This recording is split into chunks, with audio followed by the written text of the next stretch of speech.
Hello my dear friend, स्वागत है आप सभी लोग का एक और बेहतर वीडियो में। जितने भी विद्यार्थी क्लास 10th में हैं और तैयारी कर रहे हैं यूपी बोर्ड 2026 की, तो उन सभी विद्यार्थियों के लिए ये वीडियो काफ़ी इम्पोर्टेंट होने वाला है। इस वीडियो में हम लोग क्या करने वाले हैं, गणित के 3 सबसे महत्वपूर्ण जो है प्रश्न जो है देखने वाले हैं, जो कि आपके बोर्ड एग्जाम के पॉइंट ऑफ व्यू से काफ़ी ज़्यादा महत्वपूर्ण है। अब आप लोग सोचेंगे 3 क्वेश्चन हैं और ये कैसे महत्वपूर्ण हो सकते हैं? तो देखिए, ये क्वेश्चन हैं जो कि आपके बोर्ड एग्ज़ाम में केवल और केवल 3 क्वेश्चन देखने को मिलता है और इसका मार्क्स होता है 6 नंबर का। यानी यहाँ से टोटल आपके 18 जो मार्क्स हैं वो क्लियर होने वाले हैं। ठीक है, कितना नंबर? 18 नंबर। ठीक है, तो चलिए वीडियो को बिना देरी करते हुए वीडियो को स्टार्ट करते हैं। यहाँ पर आप लोग देख सकते हैं, ये दिया गया आपका पहला क्वेश्चन। ठीक है, और पहला क्वेश्चन जो दिया गया ना, वो बहुत ही खतरनाक क्वेश्चन है। क्या दिया गया है? कह रहा है 2 वर्गों के क्षेत्रफलों का योगफल 157 मीटर स्क्वायर है। ठीक है, 2 वर्गों के क्षेत्रफलों का जो है योगफल दिया गया है 157 मीटर स्क्वायर दिया गया है।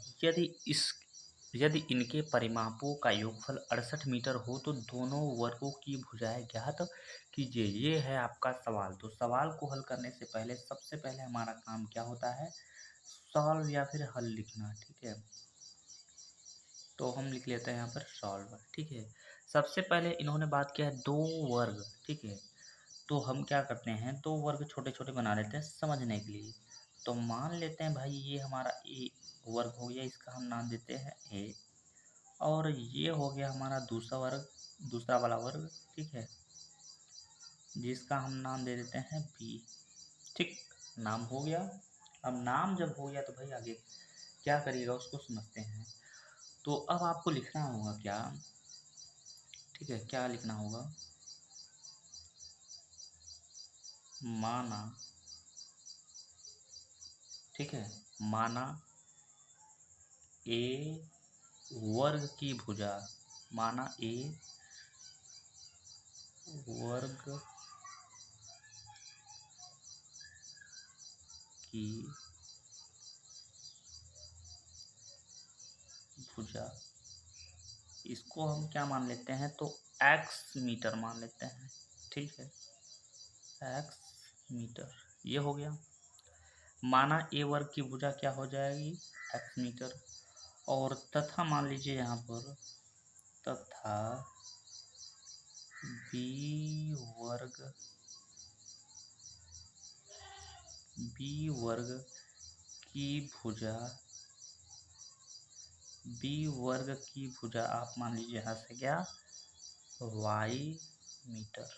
ठीक है, तो ये तो इतना तो हमने अभी क्या किया है? माना है। अभी सवाल को हमने सॉल्व नहीं किया है। अब यहाँ आप लिखिए प्रश्नानुसार। ठीक है, बोर्ड एग्जाम में आपको इसी तरीके से लिखना होगा। तो प्रश्नानुसार यानी प्रश्न के अनुसार। अब प्रश्न के अनुसार हम चलेंगे। यहाँ पर कह रहा है 2 वर्गों, ठीक है, वर्गों, इसको आप लोग ध्यान से समझिएगा। 2 वर्गों के क्षेत्रफलों का योग। तो हमारा जो क्या है, हमारा जो वर्ग की जो भुजा है वो एक्स और वाई है, और यहाँ पर वर्गों के क्षेत्रफलों का योग। तो सबसे पहले यहाँ पर आप करेंगे क्या? वर्ग बोला है तो यानी आप लिखेंगे एक्स स्क्वायर और प्लस में लिखेंगे क्या? Y square. क्योंकि पहले भुजा और दूसरी भुजा यहाँ पर है, योगफल मतलब जोड़ होता है, और उसका जो जोड़ हमें दिया गया है वो 157 दिया गया है। ठीक है, तो इतना हो जाने के बाद अब आपको यहाँ पर थोड़ा सा आपको फार्मूले के बारे में नॉलेज यहाँ पर होना चाहिए। क्या नॉलेज होना चाहिए?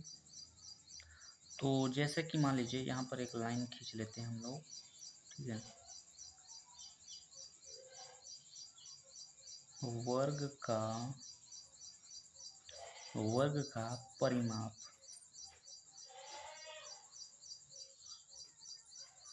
वर्ग का परिमाप, तो वर्ग का परिमाप बराबर होता है 4 गुणे में क्या होता है?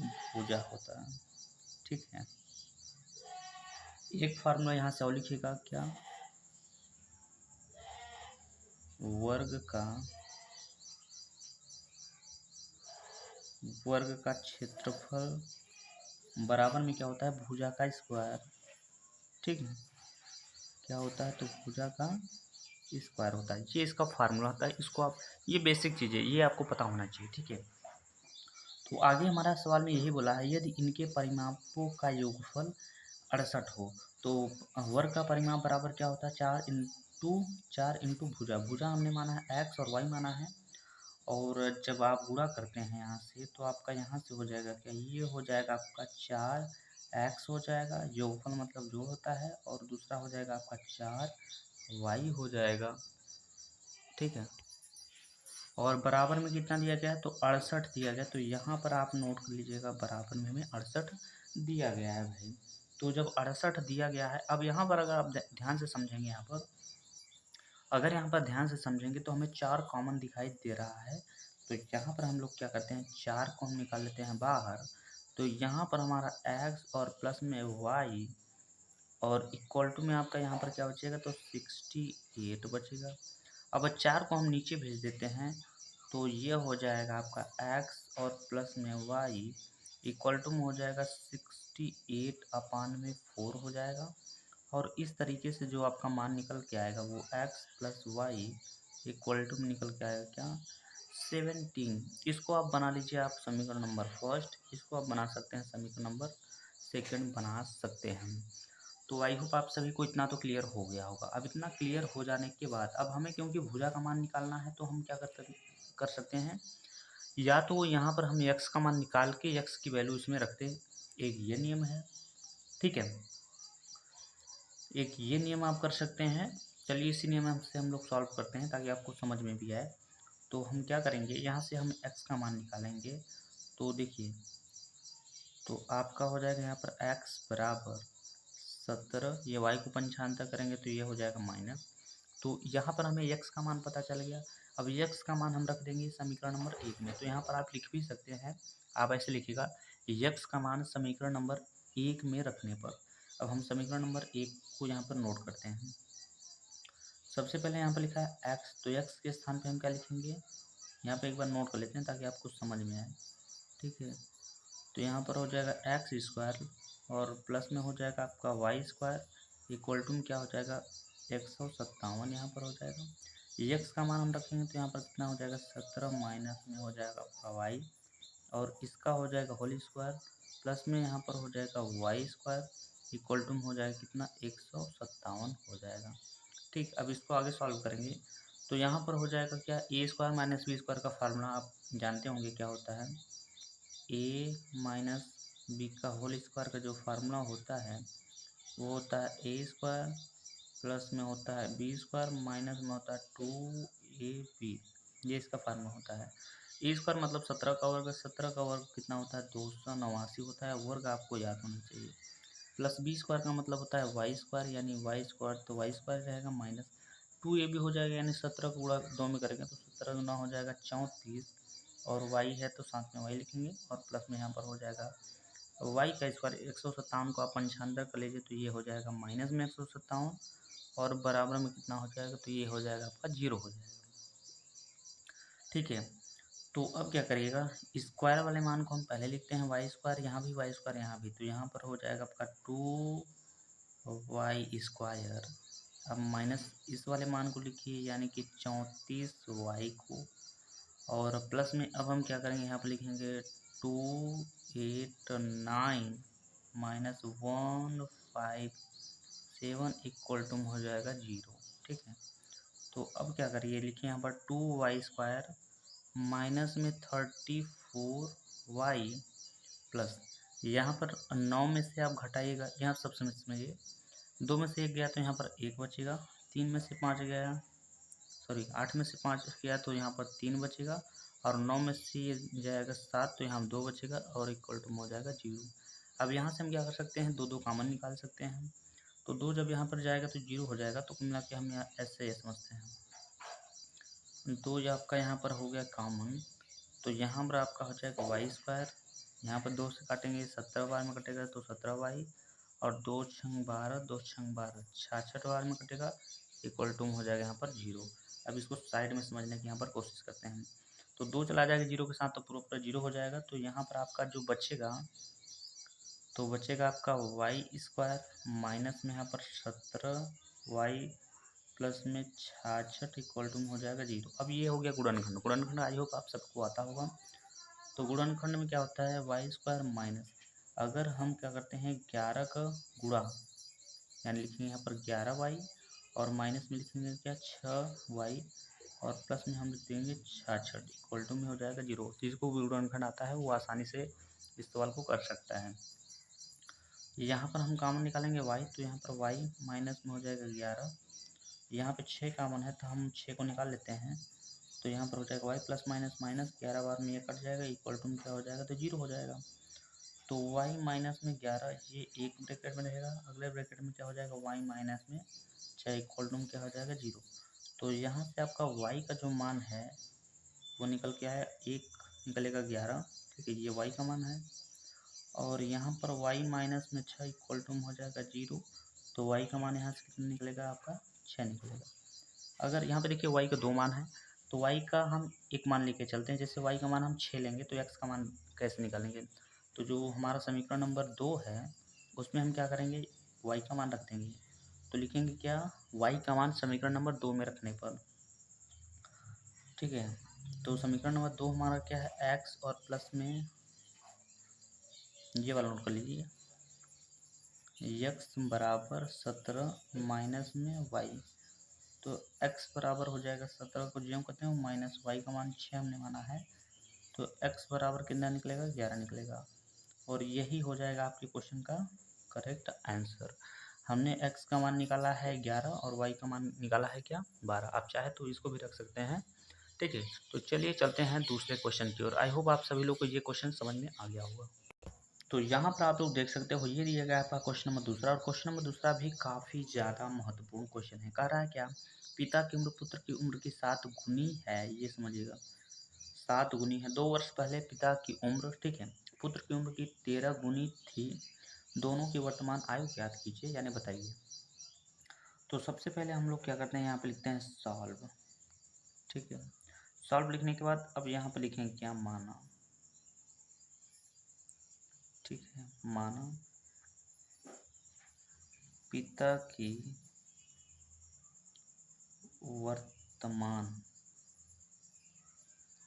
वर्तमान आयु मान लीजिए, ठीक, क्या मान लीजिए भाई, तो x वर्ष मान लीजिए, ठीक, क्या मान लीजिए, x वर्ष मान लीजिए। और तथा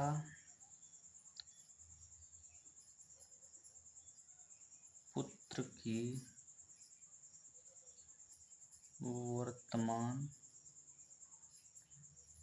की वर्तमान आयु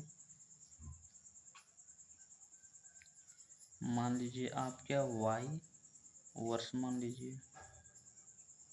ये हो गया पुत्र और पिता की वर्तमान आयु जो है हमने यहाँ पर मान ली। अब यहाँ से हम क्या करेंगे, प्रश्नानुसार लिखेंगे। तो यहाँ से लिखिएगा प्रश्नानुसार,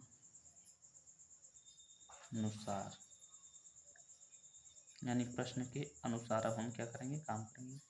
तो कह रहा है पिता की उम्र पुत्र की उम्र की 7 गुनी है, यानी जो पिता की उम्र है x, वो अपने पुत्र यानी y के पुत्र की उम्र की कितनी गुनी है, तो 7 गुनी है। और ये हो गया आपका समीकरण नंबर 1, ठीक है। अब यहाँ तक आपने सवाल सॉल्व कर लिया है। अब दूसरा स्टेप जो है, कह रहा है 2 वर्ष पहले पिता की उम्र पुत्र की उम्र की 13 गुनी है। एक बात यहाँ से बताइए, मान लीजिए पिता अभी 7 साल का है, 2 साल उसे पीछे जाना होगा, तो क्या हम 2 से माइनस करेंगे इसे, तो इसका मतलब उसका पिता कितने वर्ष का हो जाएगा, 5 वर्ष का हो जाएगा। ये समझाने के लिए हम बता रहे हैं। तो 2 वर्ष पीछे, अभी पिता कितने वर्ष का है, x वर्ष का है। तो हम यहाँ से लिखते हैं 2 वर्ष पहले, ठीक है,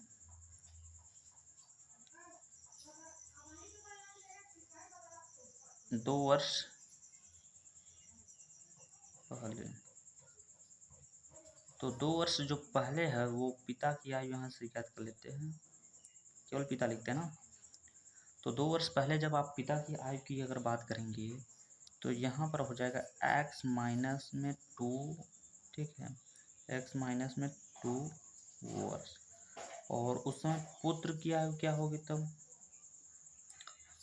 पुत्र की आयु क्या होगी, तो y माइनस में क्या हो जाएगी, 2 हो जाएगा, 2 वर्ष। ठीक, ये हो जाएगा। अब देखिए यहाँ पर क्या कह रहा है कि 2 वर्ष पहले पिता की जो उम्र है वो पुत्र की उम्र की 13 गुनी है। यानी 2 साल पहले जो पिताजी हैं, यानी कि x माइनस में 2 वो पुत्र की, यानी पुत्र की उम्र का 13 गुना है, यानी 13 लिखेंगे। उसके बाद गुणा में क्या करेंगे, लिखेंगे यहाँ पर y माइनस में 2 और यहाँ पर कर देंगे ब्रैकेट बंद। अब इसको क्या करेंगे, x माइनस में यहाँ पर 2 गुणा करा दीजिए, यहाँ पर 13y माइनस 13 दूना 26 हो जाएगा। ठीक, अब संख्या को हम पंचांतर करेंगे इधर और इसको पंचांतर करेंगे इधर, तो यहाँ पर x, ये 13y जब पंचांतर होकर आएगा ये हो जाएगा माइनस में 13y, बराबर में यहाँ पर आपका होगा क्या, 26 माइनस में 26, ये हो जाएगा आपका प्लस में 2 इधर हो जाएगा। तो उस तरीके से हम क्या करेंगे, x माइनस में यहाँ पर हो जाएगा 13y और बराबर में क्या हो जाएगा, तो माइनस में 24 हो जाएगा ये। और इस तरीके से हम इसका नाम दे सकते हैं समीकरण नंबर दूसरा। ठीक है, तो समीकरण नंबर 2 x, ये पहला और दूसरा पता हो गया। अब चूंकि हमें x का मान यहाँ पता है तो x का मान लिखेंगे हम समीकरण नंबर 2 में रखने पर। ठीक है, तो हम इसको साइड में हल करते हैं। तो हम क्या करेंगे, लिखेंगे x का मान समीकरण नंबर 2 में रखने पर। तो समीकरण नंबर 2 जो आपका है वो कितना है, तो x माइनस में आपका कितना है 13y है, इक्वल टू कितना दिया गया, तो माइनस में 24 दिया है। x का मान हमें कितना दिया गया यहाँ पर, तो 7y माइनस में यहाँ पर कितना दिया गया है, तो 13y इक्वल टू क्या दिया गया, तो माइनस में 24 यानी 24 दिया गया है। अब 7y में से 13y नहीं जाएगा तो उल्टा घटा दीजिए, तो यहाँ पर आपका माइनस में 6y घट के आएगा और यहाँ पर कितना है, तो माइनस में 24 है। तो y का मान अगर यहाँ से निकालिएगा तो 6 से कट जाएगा 4 बार में, तो यहाँ पर कितना निकल के आएगा, 4 निकल के यहाँ पर आ गया। यानी y का मान हमने यहाँ पर ज्ञात कर लिया है। जब y का मान ज्ञात हो गया तो y का मान लिखिए, y का मान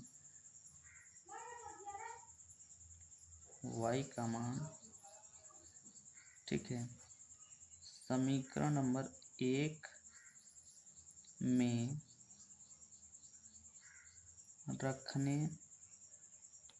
पर। ठीक है, y का मान क्या करिएगा, समीकरण नंबर 1 में रखिएगा। तो समीकरण नंबर 1 आपका जो है वो x बराबर 7y है। तो हमें x का मान ज्ञात करना है, तो लिखेंगे x बराबर 7 गुणे में क्या लिखेंगे, 4 लिखेंगे। तो x बराबर 7 चौके कितना हो जाएगा, 28 हो जाएगा। ये हमारा x का मान, ये हो गया पुत्र की उम्र। ठीक है, पुत्र की आयु, और ये हो गया क्या, पिता की आयु, पिता की वर्तमान आयु। तो इस तरीके से क्या किया हमने, यहाँ पर अच्छे से इसको सॉल्व कर लिया है। आप एग्ज़ाम में जब लिखिएगा तो यहाँ पर नीचे दिखा दीजिएगा, यहाँ पर क्या करिएगा, पिता की उम्र और यहाँ पे दिखा दीजिएगा पुत्र की उम्र। ठीक है, तो चलिए अब हम लोग चलते हैं क्वेश्चन नंबर तीसरे की ओर। और ये इस वीडियो का लास्ट क्वेश्चन होगा, क्योंकि मैंने शुरू में ही बता दिया था हम केवल 3 क्वेश्चन जो है सॉल्व करेंगे जो कि मोस्ट इंपॉर्टेंट होंगे। ठीक है, तो अब आप लोग यहाँ पे देख सकते हैं ये दिया गया है आपका क्वेश्चन नंबर तीसरा। क्वेश्चन नंबर तीसरा भी काफ़ी ज़्यादा महत्वपूर्ण है आपके बोर्ड एग्जाम के पॉइंट ऑफ व्यू से। ठीक है, इसमें क्या बोल रहा है, मीनार के आधार से एक सरल रेखा 4 मीटर और 9 मीटर की दूरी पर स्थित 2 बिंदुओं से मीनार के शिखर के उन्नयन कोण है। ठीक है, ये आपको बोल रहा है यहाँ पर, कह रहा बिंदुओं के उन्नयन कोण है, सिद्ध कीजिए कि मीनार की जो ऊंचाई है वो क्या है, 6 मीटर है। देखिए यहाँ पर क्वेश्चन में मुझे थोड़ा सा यहाँ पर कमी दिख रही है। वो क्या कमी दिख रही है, यहाँ पर इन्होंने दिया है 2 बिंदुओं से मीनार के शिखर के उन्नयन, उन्नयन के बाद आपको लिखना होगा, उन्नयन शिखर के, यहाँ पर आप बीच में यहाँ पर ऐड कर लीजिए, पूरक कोण है। क्या है? पूरक कोण है। ठीक है, कोण पूरक, पूरक कोण। ठीक है, ये है पूरक कोण है। आप यहाँ से ये कर सकते हैं, शिखर की उन्नयन कोण क्या है? पूरक कोण है। इस तरीके से आप लिख लीजिएगा। तो ये कुल मिला के ये आपका क्वेश्चन दिया गया है। तो सबसे पहले हम लोग क्या करेंगे, यहाँ पर सॉल्व करेंगे। ठीक है, सॉल्व लिखेंगे भाई यहाँ पर। तो ये हो गया। सबसे पहले कह रहा एक मीनार, तो एक मीनार हम क्या करते हैं, बना लेते हैं। यहाँ पर हमारा हो गया मीनार। कह रहा है कि आधार से, आधार इसका ये है, सरलेखा 4 मीटर और 9 मीटर का है। एक जो रेखा है वो यहाँ से यहाँ तक है, वो है यहाँ 4 मीटर की, और दूसरी जो रेखा है वो यहाँ से और थोड़ा सा आगे है, यहाँ तक। अब ठीक है, स्थित दो बिंदुओं से मीनार के शिखर का उन्नयन कोण, यानी मीनार का शिखर ये है, तो एक कोण आपका कुछ इस तरीके से बनेगा और दूसरा कोण आपका कुछ इस तरीके से यहाँ पर बनेगा। और यहाँ से यहाँ तक की जो दूरी है वो क्या है, 4 मीटर की है, और यहाँ से यहाँ तक की जो दूरी है वो कितना है, तो 9 मीटर है। इसको आप लोग समझ के रखिएगा। अब इसका नाम दे देते हैं, तो इसका नाम ए हो गया, इसका बी हो गया, ठीक है, इसका नाम सी हो गया, और इसका नाम क्या हो गया, डी हो गया। ये हो गया। अब यहाँ पर कह रहा है कि कोण क्या है, पूरक कोण है। तो आप जो यहाँ से 9 मीटर की जो दूरी है वो बनाएगा आपका क्या, थीटा कोण। ठीक है, और जो बी से लेकर सी तक की जो मतलब की दूरी है उसका जो आपका कोण बनेगा वो क्या है, पूरक कोण है। और पूरक कोण क्या होता है, 90 डिग्री से होता है छोटा है, तो 90 माइनस थीटा हो जाएगा कुछ इस तरीके से। अब हमको यहाँ पर सबसे पहले आपको क्या करना होगा, मीनार की जो ऊंचाई है वो मानना होगा। ठीक है, तो माना, ठीक है, माना मीनार की ऊंचाई, ऊंचाई क्या है, h मीटर है, h मीटर। तो ये हो गया आपका h मीटर हो जाएगा। ठीक है, इतना हो जाने के बाद, अब इतना जब हो गया तो हम एक त्रिभुज को ले चलेंगे। सबसे पहले त्रिभुज ए बी और डी, बड़े वाले त्रिभुज लेंगे सबसे पहले। तो यहाँ पर लिखिएगा त्रिभुज ए बी और डी में। ठीक, ये आप यहाँ से इतना लिख लीजिएगा। इतना लिखने के बाद अब यहाँ पर लंब और आधार हमें है, और जब हम बात करते हैं लंब आधार की तो यहाँ पर होता है थीटा, यानी tan थीटा बराबर लंब यानी कि हो जाएगा h, ठीक है, और आधार यानी कितना हो जाएगा, 9 हो जाएगा। इस तरीके से ये हो गया हमारा समीकरण नंबर 1। अब हम दूसरा त्रिभुज यहाँ से लेते हैं, तो त्रिभुज ए बी सी से, या फिर मैं बोल दीजिए, ये हो गया। तो अब यहाँ माने कि ए बी और सी लेंगे, तो यहाँ पर भी हमें लंब और आधार की ही बात हुआ है, तो यहाँ पर लंब हो जाएगा, लंब यानी कि tan थीटा इक्वल टू लंब का मान हमें कितना h दिया गया है, और बटे आधार में हमें कितना दिया गया है, तो दिया गया हमें 4। अब यहाँ से ध्यान से समझिएगा, यहाँ पर हमें कोण भी दिया गया है, यानी थीटा की जो वैल्यू है वो दिया गया है। तो हम क्या करेंगे, यहाँ पर लिखेंगे tan थीटा के स्थान पे क्या लिखेंगे, तो 90 माइनस में थीटा इज इक्वल टू में हो जाएगा h अपान में यहाँ पर हो जाएगा 4। ठीक है, अब tan 90 माइनस थीटा बराबर एक फार्मूला होता है क्या, कॉट थीटा इक्वल टू में क्या हो जाएगा, तो h। ठीक है, यहाँ से आगे थोड़ा इसको बढ़ा लेते हैं, तो tan 90 माइनस थीटा बराबर ये हो गया कॉट थीटा बराबर h/4 हो गया। तो इतना होने के बाद अब इसको आप बना लीजिए क्या, समीकरण नंबर 2 बना लीजिए। अब इतना हो गया, तो अब इसको समझिएगा, इसको आप लोग क्या करिएगा, समझिएगा। अब यहाँ पर हम क्या करेंगे, यहाँ पर क्या करेंगे, हम लिखेंगे, क्या लिखेंगे, हम यहाँ पर क्या लिखेंगे भाई, कि समीकरण 1 गुणे में क्या लिखेंगे, यहाँ पर समीकरण 2 लिखेंगे। ठीक, इसका मतलब समीकरण 1 आपका क्या है, tan थीटा है, tan थीटा गुणे समीकरण 2 कितना है, ये है आपका कितना, cot थीटा, ये है आपका cot थीटा। अब बराबर हम देखिए दिखाएंगे क्या, ये जो tan थीटा का मान है वो हमें प्राप्त है कितना, h/9 ये प्राप्त है गुणे, और ये cot थीटा का जो मान है वो h/4 प्राप्त है हमें, h/4। ठीक, इतना हो जाने के बाद अब यहाँ पर देखिए क्या करेंगे, ये tan थीटा को हम एक फॉर्मूले में बदल सकते हैं। tan थीटा बराबर एक फॉर्मूला आपका होता है 1/cot थीटा, तो ये tan थीटा को हम बदल देंगे 1/cot थीटा, गुणे में यहाँ पर है cot theta equal to H का गुणा एच में करेंगे तो यहाँ पर हो जाएगा एच स्क्वायर, और 9 चौके कितना हो जाएगा, यहाँ पर हो जाएगा आपका 36। ये कॉट से कॉट कैंसिल, यहाँ पर बचेगा 1, बराबर में यहाँ पर क्या हो जाएगा, तो एच स्क्वायर अपान में कितना हो जाएगा, 36 हो जाएगा। 36 का गुणा इसमें करेंगे तो यहाँ पर हो जाएगा आपका एच स्क्वायर इक्वल टू कितना हो जाएगा, 36 हो जाएगा। इसका स्क्वायर हटाएंगे तो इसमें लग जाएगा रूट, और रूट का मतलब ये हो जाएगा, तो ये कितने का वर्ग है, तो h बराबर में ये हो जाएगा आपका 6, और मात्रक में आपका लिख दीजिएगा मीटर, लिख दीजिएगा। तो यही तो हमें सिद्ध करना था, h का मान जो है 6 होना चाहिए। तो इस तरीके से हमने क्या किया यहाँ पर, इसको सिद्ध कर दिया, यानी प्रूव्ड हो गया ये, और ये हो जाएगा आपके क्वेश्चन का करेक्ट आंसर। ठीक है, क्योंकि हमें 6 ही लाना था ना, आपके क्वेश्चन में दिया गया था। तो ये आ चुका है, तो आई होप आप सभी लोग को समझ में आया होगा। तो इस वीडियो में बस इतना ही, मिलते हैं नेक्स्ट वीडियो में, तब तक के लिए जय हिंद, जय भारत।